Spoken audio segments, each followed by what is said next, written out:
Yeah, buddy. You are listening to All Burgundy and Go Everything, powered by the Urban Sports Team of Fox Sports Radio, 96.9 FM and 1340 AM, Hopewell, Virginia. I'm Wole, and I'm joined by my co-host George.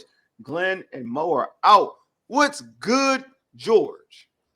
It's good to be back in Florida, having driven through part of that dead. Oh, you're in Florida? Oh, okay. I'm back in Florida now. I was in North Carolina for a family reunion. Awesome. Tried to avoid the storm by driving back a day early and ended up having to hunker down in Georgia, waiting for that sucker to get through there. It rained. It rained something like 16 or 17 inches in Sarasota. Wow. So I could not get back until Tuesday. And lots of people got flooded big time down here. Wow. I didn't, and a lot of my folks didn't, but a few people I know did. So tough. But it's good to be high and dry and back in beautiful Sarasota.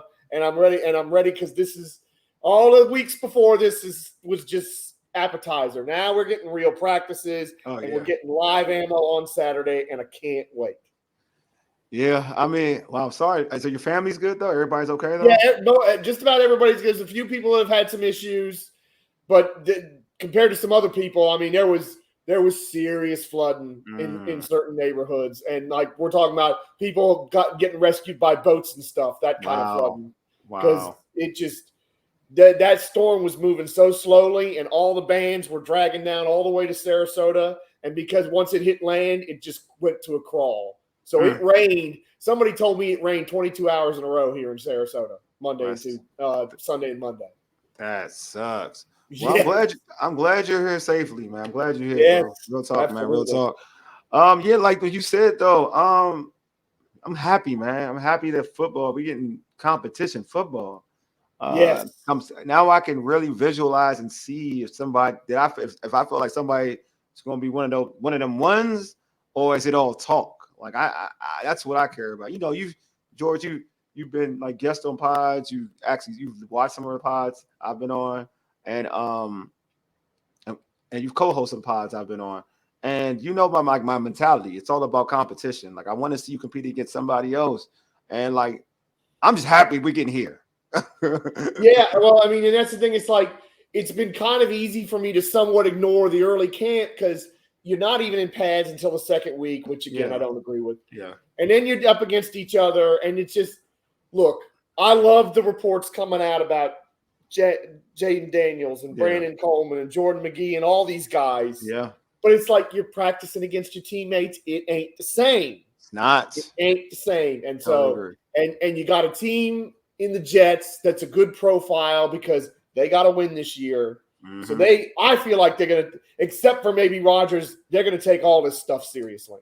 Everybody else is going to take this stuff seriously. And we're really going to get a test to some of these guys that have looked good. But again, it's against somebody that's going to be standing on the same sideline as you this year. Yeah, I totally agree. And that's the thing. Like, I'm just happy they're going to see somebody different who's not going to get on tendencies and whatnot. But we're going to get into all of that. Like, we're going to get into all of that. Before we do that, make sure I'm got to read some particulars. Make sure you subscribe to our podcast on Spotify, iHeartRadio, and Apple Podcasts. Just search All Burgundy and Go Everything. Also, tweet us at ABG_everything and hit us up on IG at ABG_everything. And like our All Burgundy and Go Everything Facebook page. Make sure you subscribe to our All Burgundy and Go Everything YouTube channel as well. If you're on YouTube now, hit that red subscribe button. Also, like this video. It's great with the algorithm. And also, watch this video for about a good 10 minutes. That way, we're on that YouTube loop for Commanders podcast or whatnot, or Commanders news. So make sure, if you're watching this now, watch it for like 5-10 minutes if you have to. I would like you to watch the whole thing, but you got to do 5-10, do 5-10. Perfect it works thing to out, listen man. to listen to when you're driving around, whether you're working or not. Just pop us on your YouTube app on your phone. Perfect. Listen to us, and that'll get you through however long this thing is. It'll get you through it like that. Yes, and I guarantee you're going to hear some realness. That's one thing I can guarantee. Ain't hear no fluff stuff, bro. You're going to hear some realness. All right, man. It's time for the pregame. Here's what we have on tap. All right, man. We're going to rap about the Washington Commanders' unofficial depth chart and, like we talked about earlier, their upcoming preseason game against the New York Jets. They're traveling to New York to take on the Jets. All right, so the Commanders' depth chart came out. George, off the rip, were you shocked at the depth chart? And let me pull it up right now so folks can see what we're talking about. You know what I mean? So like we're not like just going off or whatever. Yeah, There were a few things. Mm-hmm. Honestly, the first thing was seeing Percy Butler as like the third string safety, because we've been hearing a lot about, Derek Forrest's situation may not be great. He might be in trouble. I've been seeing some content creators talking about that and saying he's struggling, and yet I see Percy Butler behind Jeremy Reeves in the third string, and I don't think Percy Butler's long for this team unless he does something. Unless he has a pretty good game here, couple games, maybe make some plays on special teams where he was primarily playing last year, and that'd be another recent draft choice that would be getting the thumb real quick, which just kind of tells you where you're at. So that's number one. Okay. The good surprise is Jordan McGee already backing up Bobby Wagner. I'm a big Jordan McGee fan. I was a big fan of that draft pick, and it sounds like that this kid's on the express train to starting, which may say something about some of the other linebackers that we'll get into. But that was the good surprise, and they were both on defense for me. McGee, good, and Percy Butler, not so good. Yeah, I'm trying to pull it up now, but I can't. But actually, let me do this. Though. I'm gonna. It's not pulled up the way I wanted to pull up, so I'm gonna actually add. I'm gonna add the video here. It's gonna be an overlay. Let me add this here. I don't know why it's not sharing like I wanted to share, but it's fine. Let's see. But yeah, for me, it's on downloads. That's what it is. For me, it would be, and you mentioned that was downloads. Okay. Actually, sorry, wrong one. But yeah, for me, it would be here. It goes right here. Sorry for the delay, folks. Here we go. All right, we're gonna start with offense. For offense. My issue for offense, my surprise would be Brandon Coleman starting off the rip. So you see Brandon Coleman here starting. Yeah, I'm turning this off. It's not working for me. Brandon Coleman starting like it's wild to me. You have him at the left tackle. I know he's had a lot of positive things talked about him in camp, but him starting at left tackle is something different to me. All I'm saying, I can't say his last name. I said this on the prior show. I won't lie to you. Olamide Zacchaeus. Zacchaeus. Okay, I'm gonna say Zacchaeus. Okay, I can say Zacchaeus. Yeah, Zacchaeus. I can say the Nigerian part. Or was he UVA? He was UVA, not ODU. Oh, okay. Zacchaeus. All right, I can say his first name because it's Nigerian. Olamide is like him at the slot. It surprises me, but on the flip side, it's not a big deal to me. And I know a lot of people talk about like De'Ami Brown and folks like that, Luke McCaffrey. To me, Terry McLaurin and Jahan Dotson can be interchangeable. They can play some slot. You could put Jahan on the outside with a Terry, Jahan on the outside with the Jahan, and have Jahan or Terry on the inside. Because I said this before, CeeDee Lamb never plays outside, barely plays outside. Most times in the slot, going against nickel corners and safeties. Nickel corners and linebackers. So you having him there, to me, it's a good situation. It's a good situation to have. So it's more like, I know a lot of people are like saying, like they're like, oh, De'Ami's in trouble. I don't look at it as De'Ami in trouble because De'Ami's not a slot corner, a slot receiver. He's not. He's an outside receiver. But you can put Terry. You're not putting Terry on the in slot. You're not putting as a starting slot on the depth chart, and you're not putting Jahan as a starting slot on the depth chart. So to me, that's not a big deal. But to me, definitely the tackle in Coleman getting the opportunity to start at left tackle. I would think right tackle, but left tackle, I'm like, wow, that's a lot of trust. If you look at the defense, in terms of defense, I mentioned it before. For me, it would be, I'm surprised that I'm not seeing my man Forbes starting on the D line. I know they like Michael Davis, but I'm like, I believe in Forbes. I think Forbes is a young guy that I heard from a man Felix Trammell, who's covered the Washington Commanders for this radio station that we work with this podcast. He said that Forbes was starting most of training camp, and all of a sudden this depth, him being a backup on the depth chart, is kind of weird.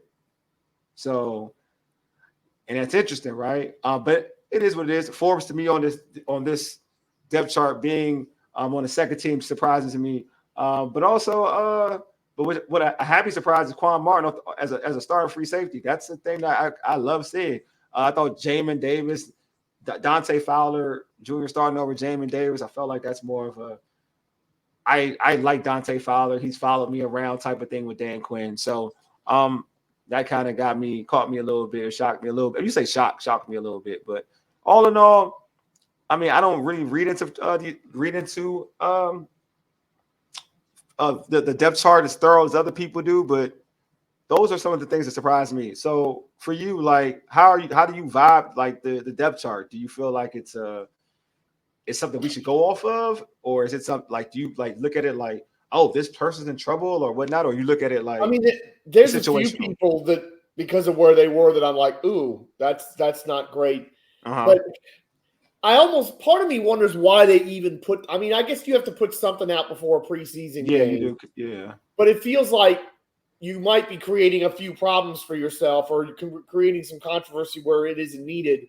Because you got now, because you have these conversations about, oh, is this guy this or is this guy that, or it can be misinterpreted. Like what you said about De'Ami Brown is so on target for me. Yeah, because you're exactly right.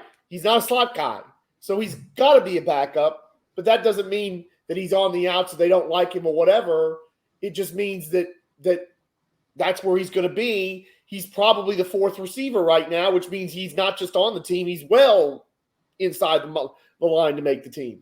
So I do wonder about something like that, and I guess it's just the nature of the age that we're in, because all this information. I mean, in the old days, you didn't even get the depth charts unless you were in the press box, and you probably didn't get them until like an hour before the game. And now we're putting this stuff out days before, and it's instant on internet, and everybody can see it. Because there's so much more access now. I think. Go ahead. Continue. The Davis thing worries me because he's Dante Fowler's backup, and I look at both of them as more deep pass rush specialists at this point, because that's what everybody's been saying about Davis, is that's how they've been using him. So where do they get in this rotation with Farrell and KJ Henry, and Dorrance Armstrong and F.A. Obata? I forgot I was on the team. So I'll say this. Like, I think that's what the Fowler thing interests me, because I think Fowler is a complete pass rusher. That's what he is. Jamin Davis is at least play linebacker, and you've seen him out in coverage. Sometimes he's gotten beat, sometimes he's been successful. Fowler is a pass rusher. That is what he is. So if he's on an outside linebacker in a 4-3 defense, I don't like that setup. Now, again, they may barely be running barely be running three linebackers. But if you're running a 3 linebacker set and on passing situations, I'm not comfortable with Fowler. I'm gonna lie to you, being outside. You know what I mean? I think Jameis is better off because you still have more versatility with Jameis. If you're teaching him to be a pass rusher, you have more versatility with Jameis being a pass rusher and a guy who we've seen in coverage. Yes, he's gotten beat. I've always said he's gotten beat by players that they shouldn't be lining him up against, but he's been in situations where he's been successful in coverage. So I'm like, I'd rather have a guy who's done it before in coverage than a guy who's not good at all in coverage. You know what I mean? Like, not saying Jamin is the best in coverage, so I don't want anybody listening to me say, well, no, Jamin ain't that good either. But I'm just saying that between the two, Jamin is more versatile in doing both because they're teaching him to do this than Dante Fowler. I just wonder if they're grasping with straws at Jamin. If they looked at him from last year and said, this is the only thing we can try because we don't think he can do anything else. I mean, that's unfair, but that's the sense I get with Jamin right now until we see different on the field. Well, I just feel like Jamin, to his credit, I said it before, he gets better every year. Like, you can look at him from year 1, year 2, year 3. Like, you can look at, and just like anybody that's on this team prior to that, like, that we question, they were coached by Ron Rivera's staff. They weren't coached by the best. Like, we give other people full clearance, but like, because they, whatever, full clearance.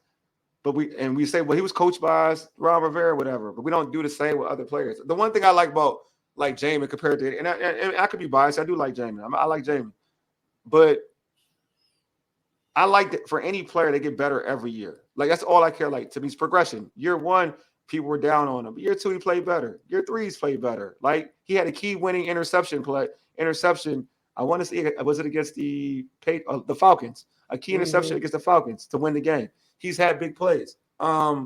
He had some big sacks. He's had tackles. He had close to, like, he had a good year tackles wise, his best. So I'm just saying, like, he gets better every year. That's my argument with Jamin. Now, you're right. They'd have watched the tape and said, well, there's a lot to work with. And we already got Bobby. You're not taking middle, and we want you outside. We got Luvu. He's proven as a linebacker. So you got to play outside. And we're going to only have, like, in today's NFL, you pretty much only have like 2 linebackers.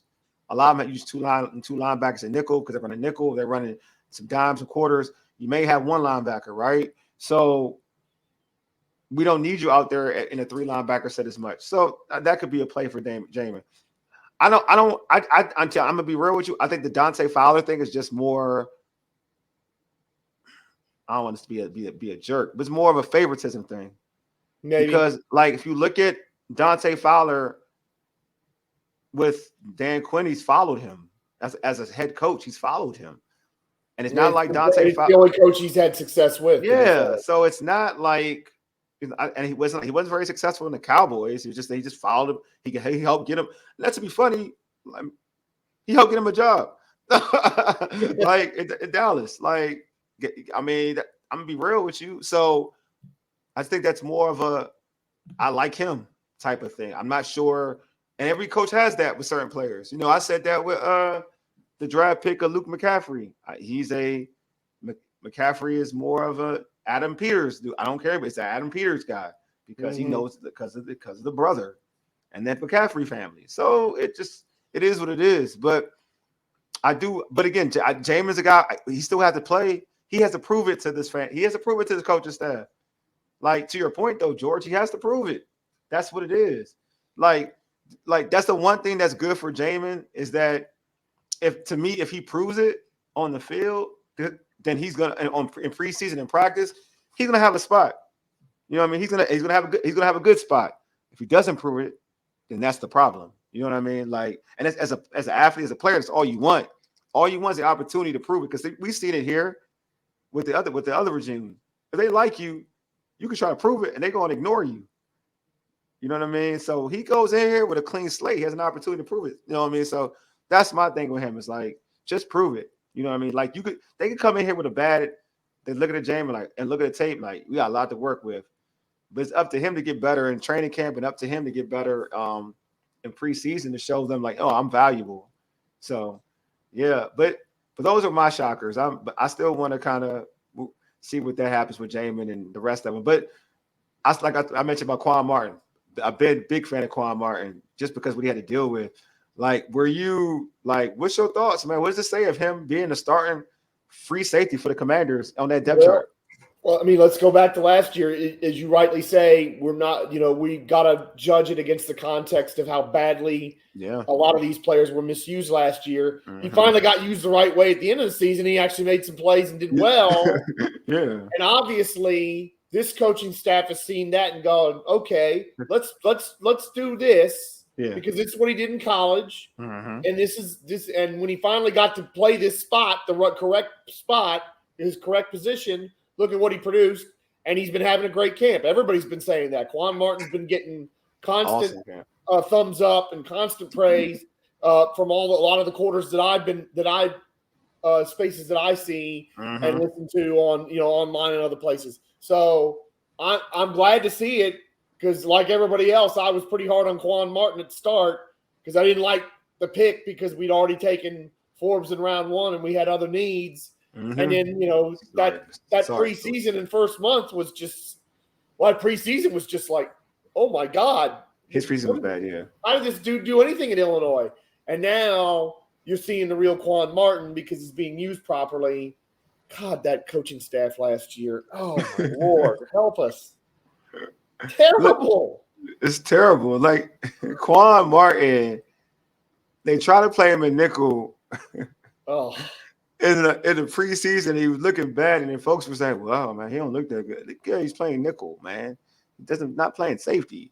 Yeah. And now the guy plays safety, and at the end of the season, because like people were hurt, and then you saw what he could do, and then now this coaching staff is like, yeah, we like him. We like him more than Defoe.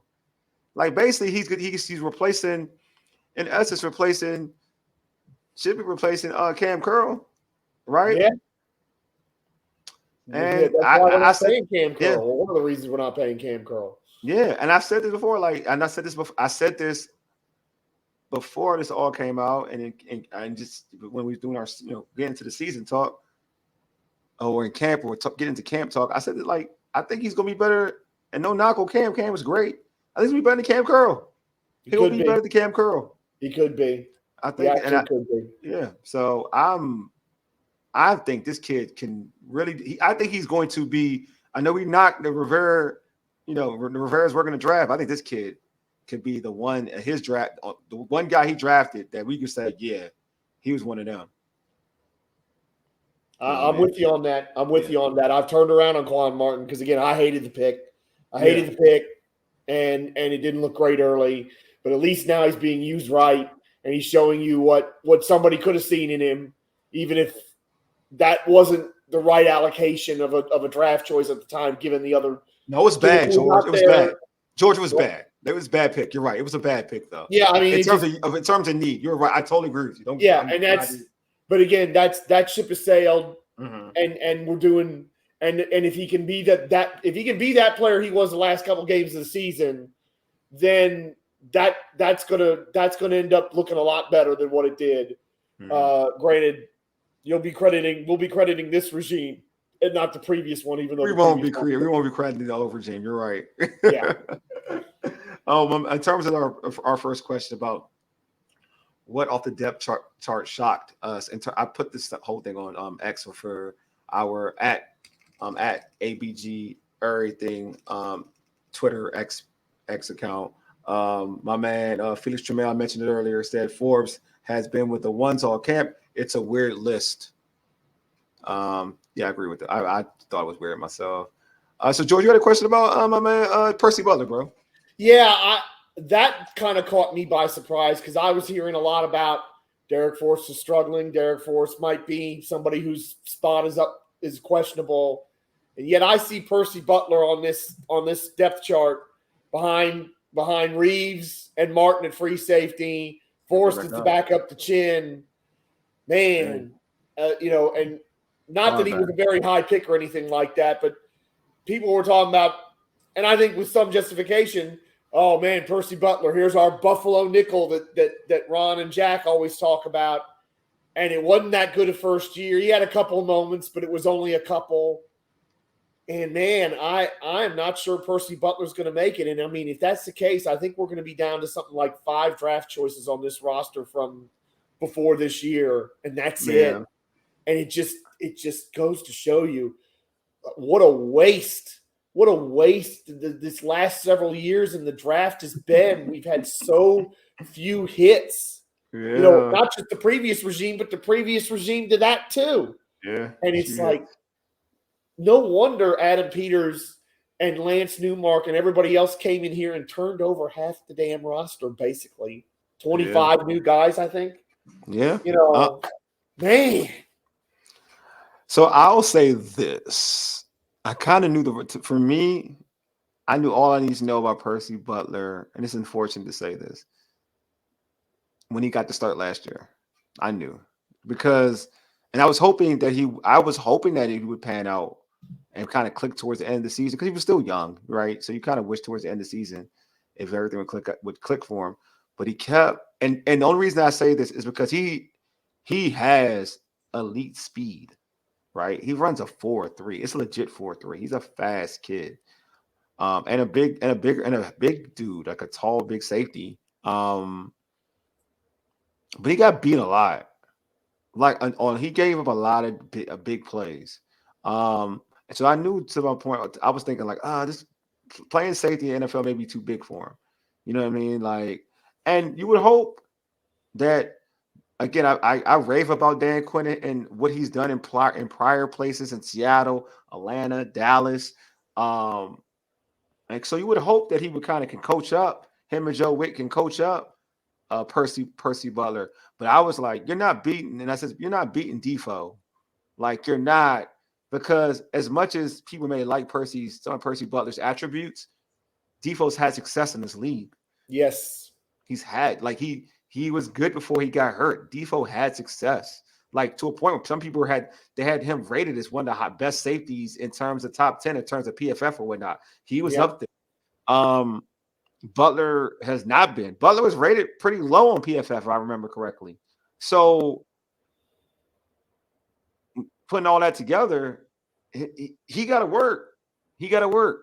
He's got to work. He's got to. Yeah, he's a guy that, as of right now, I'm looking at is unless he has a great he's getting cut. Couple of preseason games, he's not going to be here. And to be real with you, George, I think could be practice squad a candidate. That's how, like, he's not a safety that you have to work. Like, I don't think anybody's picking up Percy Butler and saying to themselves, "Yo, he's going to be a steal." No, I think you would cut Percy Butler and kind of stash him as you could stash him on the practice squad. Yeah. That's the type of safety I see. I don't think anybody's dying to have Percy Butler. If you watch the film on Percy Butler, then I don't think you're dying to say, all right, well, we can make him into something special. Because I'll make this argument. The only person I feel like that can make him special is this unit. I do think this coaching staff could do it. And I think if he was on the practice squad, maybe within time he can kind of get it. This is going to sound so messed up, but it's the truth. I mean, Troy Apke is similar. Like, no, what I mean by that is I'm agreeing with you though. You know what I mean? Like you could fall in love with the speed, but you gotta have the skill set to kind of play safety in the NFL. That's all. No idea. Yeah, that's all I'm saying. Like, so no knock on him. I think I do like his speed. I've met him before. I think he's a great kid. And I've rooted for him. I rooted for him. But when you watch it, and I do want to bank on it being Rivera and Del Rio, but if we're gonna be fair and honest and just looking at the depth chart, yeah, it don't look good for him. And then if you're comparing him and Defoe, yeah, I'm probably in terms of what I've seen on the football field of competition, Defoe has been better than Percy Butler. You know what I mean? So yeah, absolutely.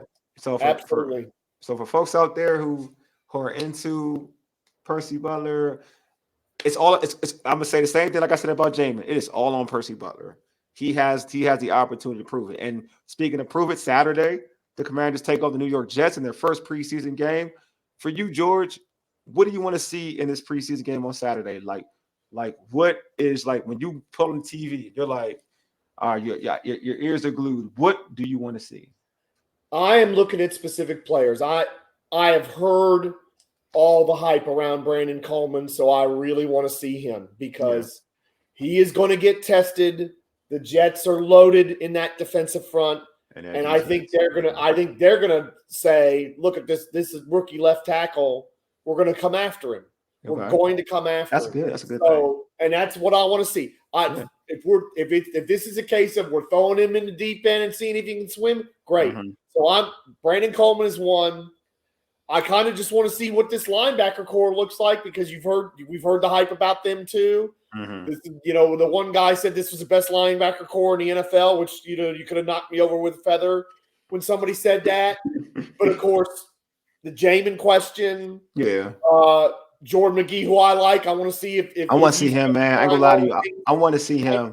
I want to see him. And honestly, the other thing is, I want to see Kazmir Allen get a chance to return some kicks. Whether it's a return, you and I are on the same wavelength on this.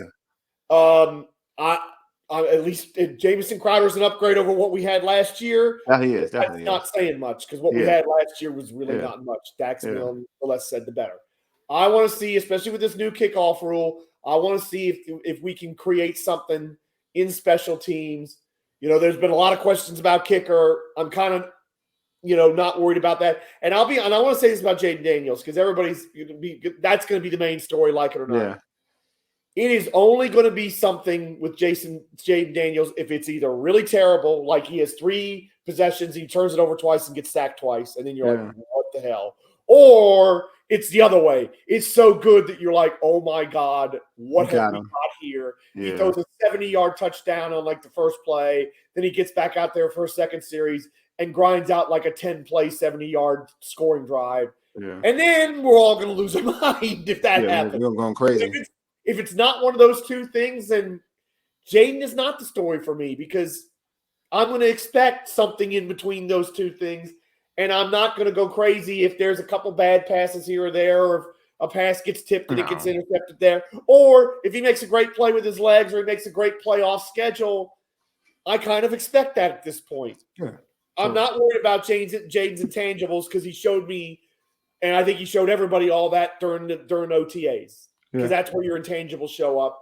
It's just a question of the physical ability, and I think he's shown a lot of people in camp he has that. So then it's marrying the two together.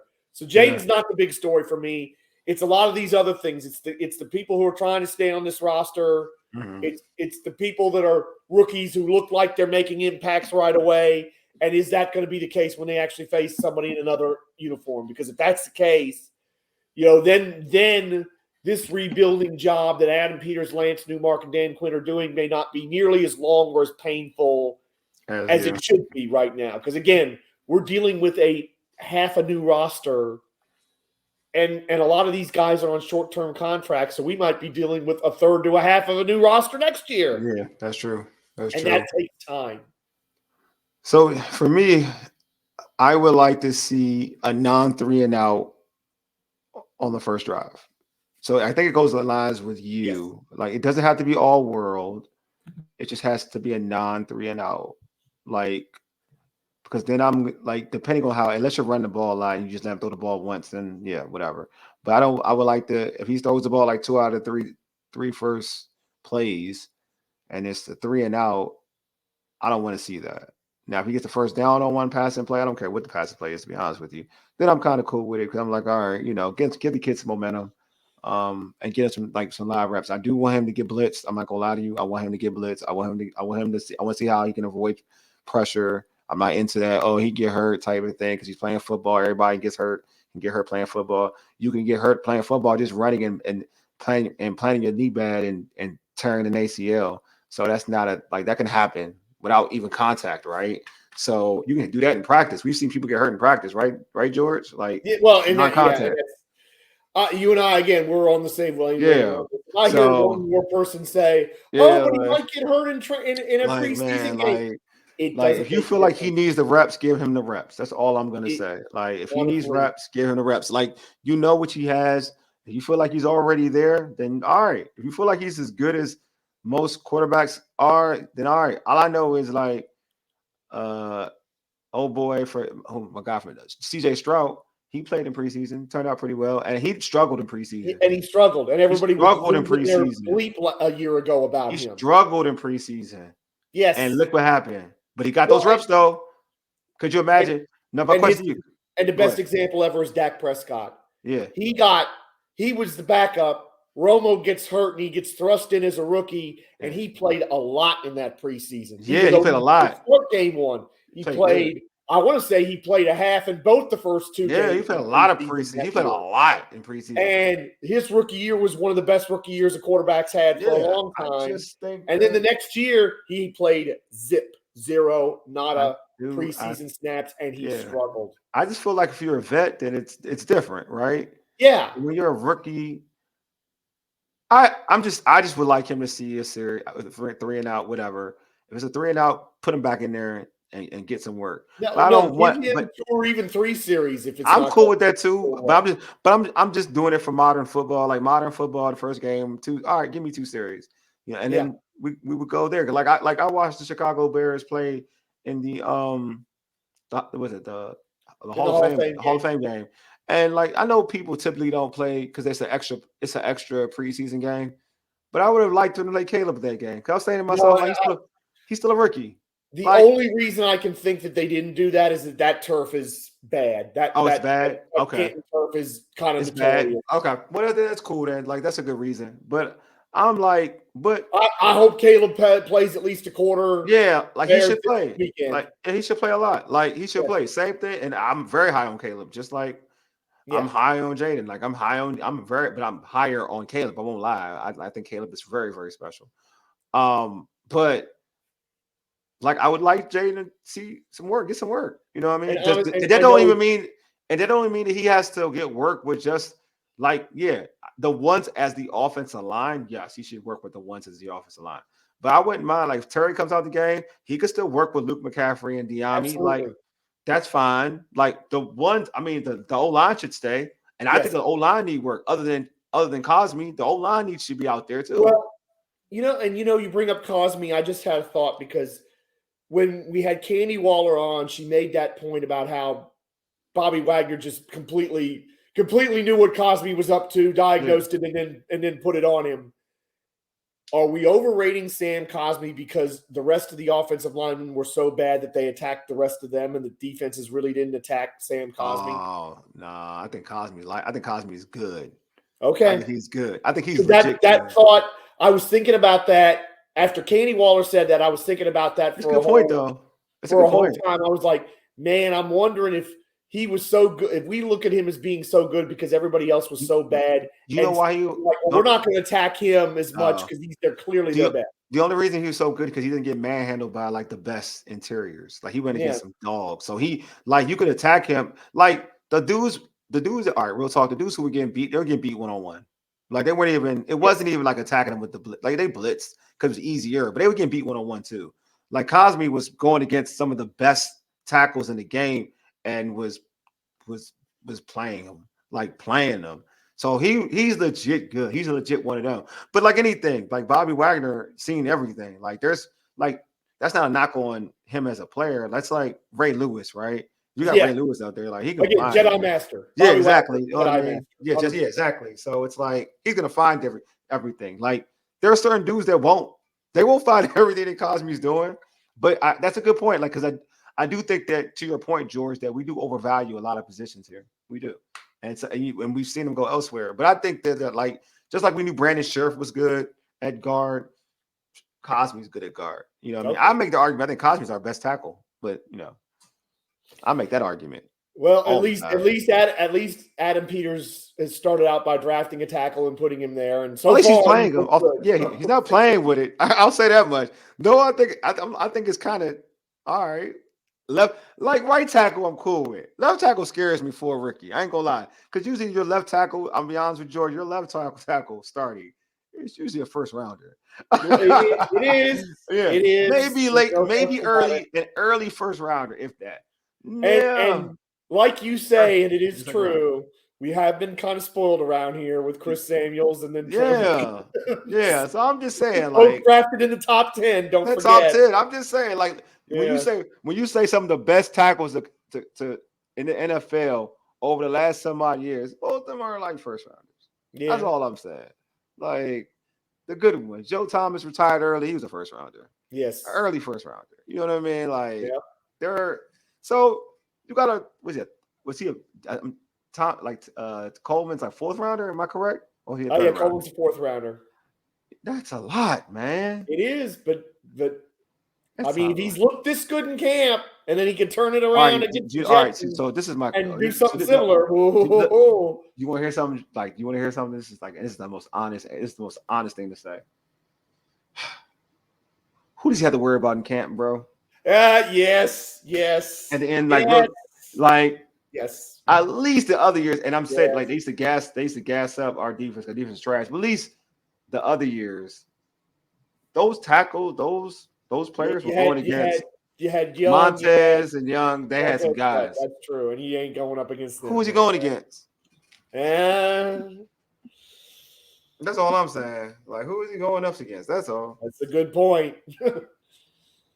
So let's find out now. Yeah, that's why I'm like, this is a test, and then they got the next. I'm trying to remember who the next doggone preseason game is. I believe it's this Baltimore's like the last preseason. Oh, it's Miami. It's Miami, bro. Well, and Miami's got some pretty good dogs too. Too, so the Jets got some dogs. Miami got some dogs. Yeah, and Baltimore's like the last preseason game always, right? Baltimore's like the last preseason game. It should be different. They're going to, and the Baltimore's not, and Baltimore's not when that's the last BS preseason game, but they're going to bring pressure because that's what they do. I'll throw his ass. I'll throw his butt in there too. No, I would love to see him play against Baltimore because Me too. Baltimore, whose fans pretended it didn't matter when they lost the preseason streak. Yeah, there's going to be a little extra, I think, this year. Yeah, I'm just saying. That. But we talked about Jaden. Like, how many series do you think he's going to get? I think he's getting. I think it's going to be 2 or 3. Huh? I think it's going to be 2 or 3. Okay. Unless that first series is like a long drive and it's just, him going bing, bing, bing, and then go right down the field and it's a long drive, like 7-8 minutes.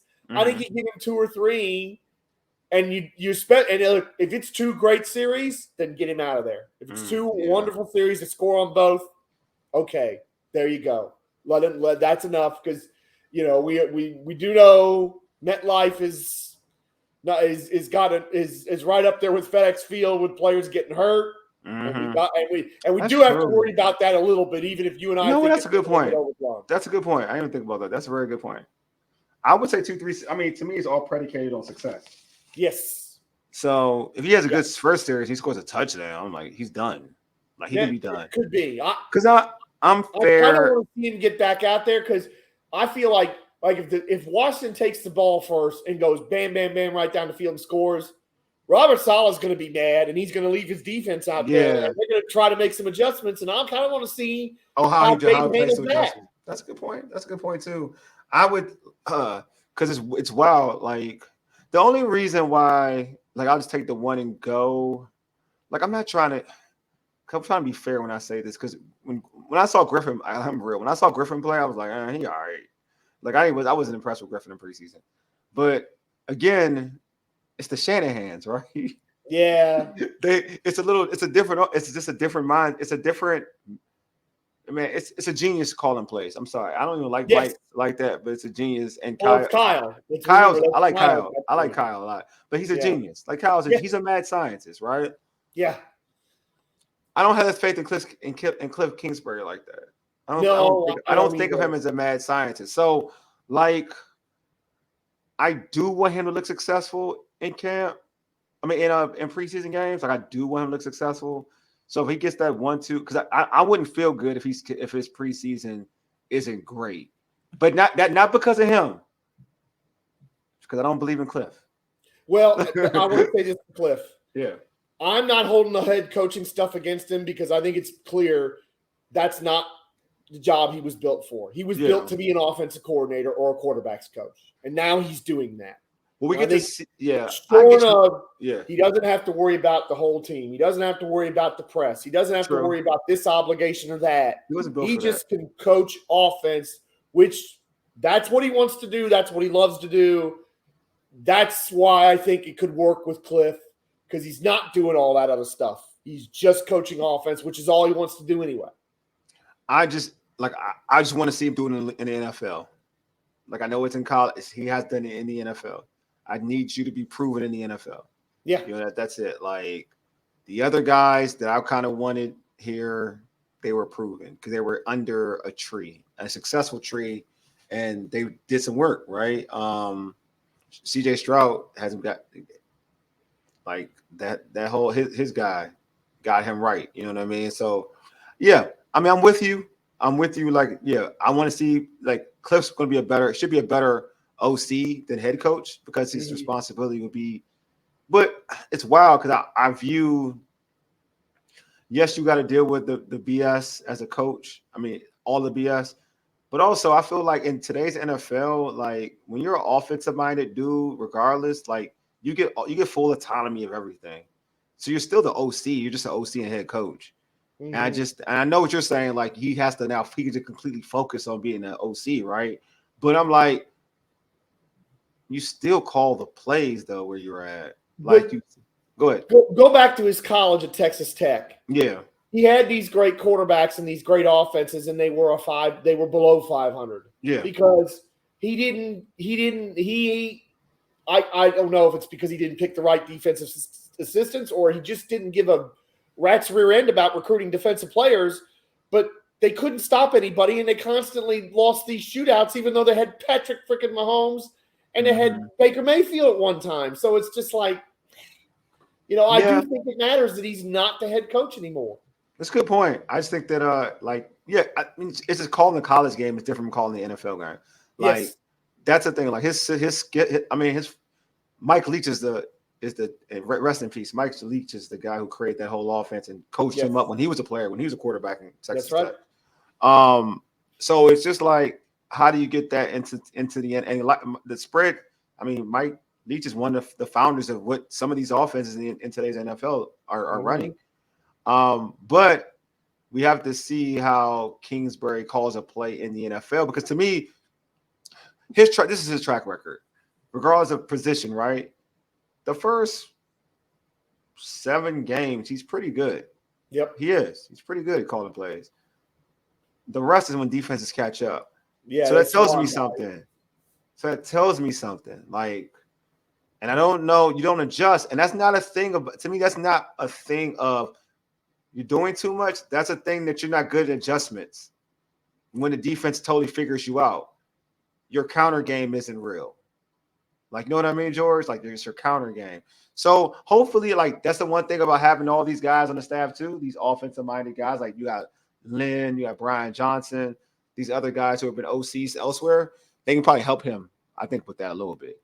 Because I do think he gets there. He does get to a point where people start to get his tendencies down. You know what I mean? So hopefully it works, because I do think, like, Jaden Daniels' success is so that, and him and the offensive line is so predicated on success of the play caller and the O-line. That's what, because he's not at this point where he's gonna save you from that. You know what I mean? Like, he can't save you from that. Those guys gotta help him out so he can be successful. But also for you, George, you know, because this preseason game has a lot of pressure for a lot of different people. Who do you feel has like the most pressure going into this preseason game? Which player? You can say coaches too if you want to. This is a hard question to answer, because you made such good points about, like, De'Ami Brown is, you know, not in as much trouble as people say, and some of these other guys aren't.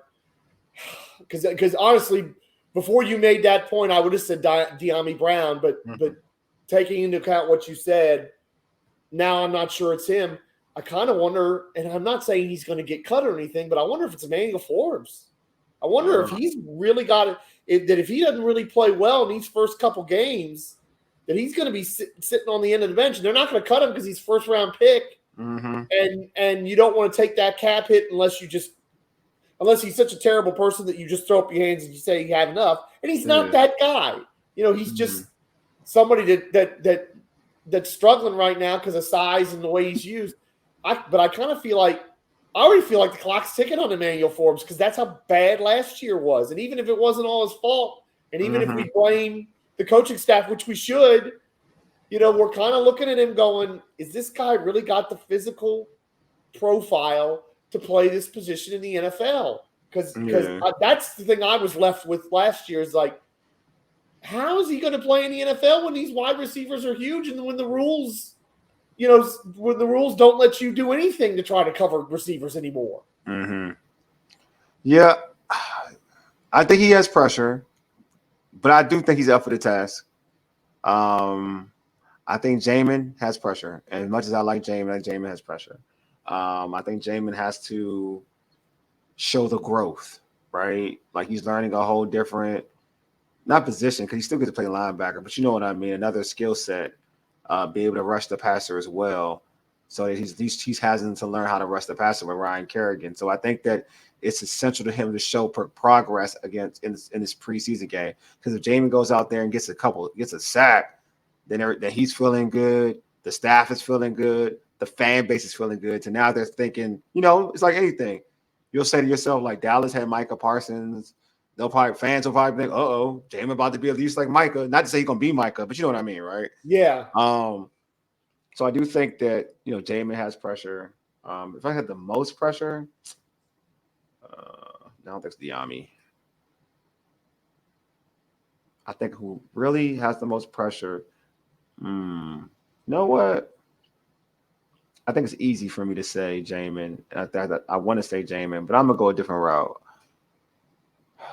I'm gonna mention somebody. I think Percy Butler has the most pressure. Yes. And I think somebody you mentioned, but I think he has the most pressure because what we talked about before. He's a guy that started last year, which is there. He started, but he's deep. He's back in the depth chart as we saw. Like he's back. At least Jamin is backing up. So he's in competition, right, with Fowler. Like we can't even tell you, like who is a Percy Butler in competition? He's third string. So he has to jump a few people to get on this roster, right? So I think it's a lot of pressure for him to showcase his physical skill set because he does have an amazing physical skill set. You know what I mean? But from a starter to not making this team, there's a lot of pressure on him. Like there's a lot of pressure on him. Offensively speaking, I think Wiley has a lot of pressure on him. Wiley has a lot of pressure on him. Like a lot of people are like, obviously in terms of public opinion, a lot of people over him, right? They're over Wiley. Yeah, me too. I'm over Wiley too. I mean, like there's a lot of pressure on him to be successful at blocking, right? Like pass protection, because it's essential. It's essential for him for this unit. Like we're looking at it like right now, like he's a starting right tackle, but could Cornelius Lucas bump over the right tackle? I'm not gonna say Trent Scott could, but I could see if Brandon Coleman does such a great job at left tackle, could you see Cornelius Lucas competing with Wiley? I can. I mean, let's face it, Wiley's position should be under a lot more threat, but as everyone knows, given all the issues Washington had last year, you couldn't fix everything in one off season. So Wiley's probably all right because definitely. Yeah, like you say, look what's behind him. Yeah, I agree. Trent Scott, they're just not inspiring. There's nobody that I've heard about in camp that has people saying, "Oh man, Andrew Wiley might not start," even though Andrew Wiley was certifiably bad last year. So I think, and he hasn't been good in George. He hasn't been good in camp either. I've heard that. I've heard a lot. He hasn't been good. But you're right, though. No one says that this person's going to take his job. But he had Brandon Coleman to a point. Brandon Coleman was playing right tackle. He was playing right tackle in camp. But he hasn't. But to your point. But I'm saying this. He hasn't been good in camp either, though. No, and look, I think we all know that that'll be a priority next draft, free agency, or hopefully more likely next draft. Yeah, and that's fine because I think we all knew this was going to be a process and this was going to take 2 or 3 years. I mean, I said it was going to take 3 years to get the offensive line you want and the depth you want. And you're going to mostly do it through the draft, which means, we're in year 1. So yes, that means we might have to put up with Andrew Wiley's nonsense another year. Oh, well, you can't wave a magic wand and fix everything when everything needs to be fixed, which is where we're at. I mean, there were so few things that on this house that didn't need to be knocked down and started over. You're just gonna have to live with it. And what I'm gonna hope is that Cliff Kingsbury knows that and tries to scheme his way around it as best he can. All right, what from this preseason game would have you feeling like would give you a bad feeling going into the season? If the preseason, what would give you bad vibes going into the season from this preseason game? It would be one of two things. It would be this offensive line being so terrible that we can't evaluate Jaden. Okay. Because that's, again, we're all of a similar mind on Jaden Daniels. We're all excited about him. Yeah, of course. Yeah. We do have to understand that we may have an offensive line that's terrible enough that we really can't evaluate him and really look at how he's playing, because we're sitting there going, he goes 1-2, he gets the ball, turns around, and there's a guy in his face. Yeah. That's a problem. The other thing, I hate to even mention it, but we have to say it because this is the way it's been in Washington. If somebody that we're counting on gets hurt and gets a serious injury, we're all going to be going, oh God, here we go again, because we've had so many seasons like that where we've had so many people get hurt. And I would just like to see us get through a preseason and a training camp without a serious injury, because it feels like that just doesn't happen. Mm-hmm. It feels like it hasn't happened for years now. Some of that is that we weren't staffed properly in terms of that end of the the issue with the guy that got rated by the DEA and all that other stuff. The trainers, we had these trainers who weren't very good at their jobs, and I'm hoping that's fixed under Adam Peters and Josh Harris and everybody. But those are the two things. This offensive line is just so awful that we're like, well, you have to give Jaden Daniels an incomplete, or somebody important gets hurt, and then we're going to be like, here we go again. Yeah, I agree with you. I think that is the thing. I think that injuries and just if Jaden Daniels is not accurate would bother me. Offensive line I kind of expect to be bad. I'm not gonna lie to you. I won't lie to you. I mean, my expectations are low for offensive line. I want them to be a C- or a D+. Okay, that'd be great. Like I do. Let me be honest. Like, let me be real. Like I do think it'll be better than last year, but that's not saying a lot. You're right. That's fair, right? It's not it's a low bar, but that's where we're at right now. But I expect us to do a lot of quick game. But I think that's where I'm with like Kingsbury. It's like quick game goes but so far. If defenses know you have a bad line, right? Yeah. They're just gonna play you. They're gonna play you tight, and they're gonna take away your quick game. But now you don't have enough time to get the ball, towards the, you don't got enough time to get the ball, over the top. I don't care if you got a mobile quarterback or whatnot. Everything, like I've said this before, like you can be like Jaden's super fast. That's great. That's cool. But defenses are fast too nowadays.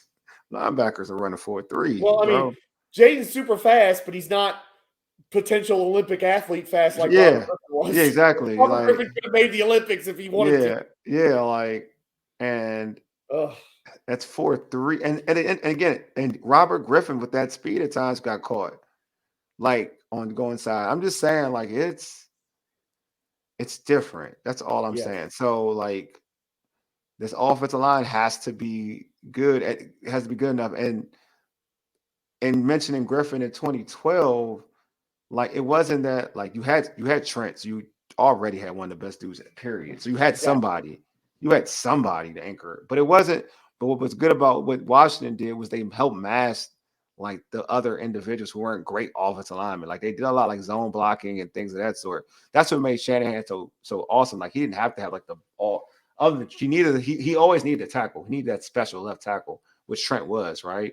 But he didn't need the special individual on the other side. Like he didn't need them as much. So it helped his offense up, right? It helped his offense. Like he know how to not help his offense. He masked like everything else, which made his offense still dynamic, even with Griffin getting time in the pocket at times, because the play action game, people had to worry about that. So he just knew how to design offense. Like I don't know if Kingsbury is able to do that, like playing off with the quick game, because it's gonna be a lot of quick game.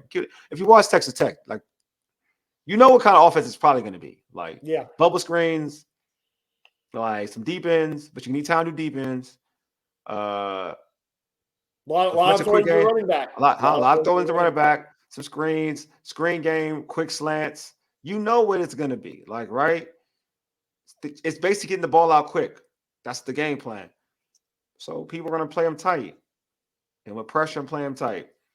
Now it's up to Kingsbury to counter that to make life easy for Jaden. That's all I'm saying. Like, and Jaden gets the ball out quick, but it's different between getting the ball out quick and seeing it quick, right? You can get the ball out quick, but you got to see it quick. Like what I mean by seeing where the defenses are at quick.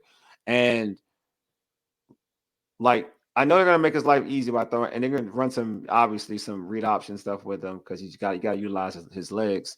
But yeah, that's the thing. We're gonna get to see it all. But that's my thing. My thing, I would feel bad if Jaden is not like, for me, not accurate. That would be my thing. Everything else, I don't expect. Like, I'm not gonna put no blame on him because that's out of his control. Like a bad offensive line is out of his control. That's something like I'm looking at that O line and I'm like, oh dang, this is horrible. Like I'm looking like also Stromberg not getting an opportunity. Like I'm like, this dude was rated one of the best in college. Was probably the best. I think he was the best lineman in the SEC. He got the best that award, and he's like third string, I think. Like, it's not even a backup center. Yeah, and remember the center we've got is kind of injury prone, so there's a very good chance Yeah, the second center is going to get in there, and he's not even that. Yeah, and I'm thinking like I think he's actually and that's another recent draft pick that we're wondering about. yeah, Oh but I actually boy, think he's good, and as well, I think he's is good. I think he could be good, but not the opportunity. But this staff, bro, he is third string as a center and rep and guard. Like Michael Dieter starts over him. yeah. This is yeah. So we will see. I'm excited to see a lot. But I do want to see Stromberg play too. I do. I kind of want to see him. I've been interested in Stromberg. He got hurt last year, so I've been interested in Stromberg. But yeah, this is like so. So do you expect us to win? Do you care about the wins and losses in the preseason game, George? I care a little Oh, because do you? Okay. you know what what you want to see is you want to see the third stringers being enthusiastic and True. playing to win. You kind of want to see the coaches playing to win. And you know what I always liked, honestly, and I know it's kind of silly. I loved it when the starters were like cheering like crazy for the backups to win. Like it's your team. everybody on that field when they played the Ravens last year, they wanted to win that game so badly. Yeah. Look at the way the sideline reacted when that kick went through. Look at the way the fans reacted. It meant something. Yeah. And I know that the season didn't ultimately ended crap and all that, but it really did mean something. And I really do think you can build something in preseason. Yeah, I know Joe Gibbs, every time they won the Super Bowl, they he didn't care. Like Joe didn't care. Joe did not care. Joe didn't care. But again, he had great teams at the start. And he had this, so it didn't matter. He had exactly. It didn't matter. So that's a different thing. We're trying to build something here. And I do I care a little. I care a little, and I especially care if it comes down to a kick because these kickers haven't been doing too hot in cap. So I'd like to see a kicker step up and make a kick to win a game. What? That's all I want to see. I want to be a close game. I want to see kicker, and I want to see the starting kicker in that pressure, and I want to be a 50-yard kick too. Yes. I want to be a 50-yard kick. I do. I agree. Hey, George, I agree with that point. Well, it's time let's close this show out, man. This has been good. Hey, before we end the show, I'm going to reiterate what I talked about earlier. Subscribe to our podcast on Spotify, iHeartRadio, and Apple Podcasts. Just search all Burgundy and Gold Everything. Also, tweet us at ABG_everything, and also on IG at ABG_everything, and like our All Burgundy and Gold Everything Facebook page. Hey, if you're watching this on YouTube, real talk, I'm not lying to you. I'm keeping this all the way 100. Hit this red subscribe button. Like this video.